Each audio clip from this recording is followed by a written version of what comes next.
আজকে আমরা জৈব চাষের সরষের তেল স্টার্ট করলাম।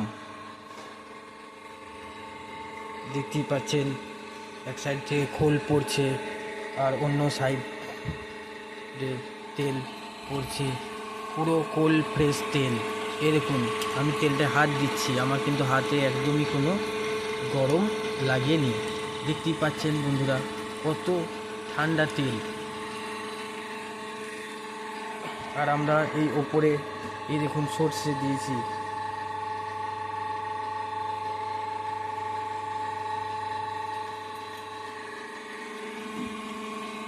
আর আমাদের তেল এই যে 1 লিটার এই মগের মধ্যে আমরা মেপে নিচ্ছি যে 10 কিলো সর্ষেতে কতটা তেল হয়, তার জন্য দিয়ে মগ থেকে মাপার পর আমরা এই ছাঁকনিতে ছেঁকে নিচ্ছি।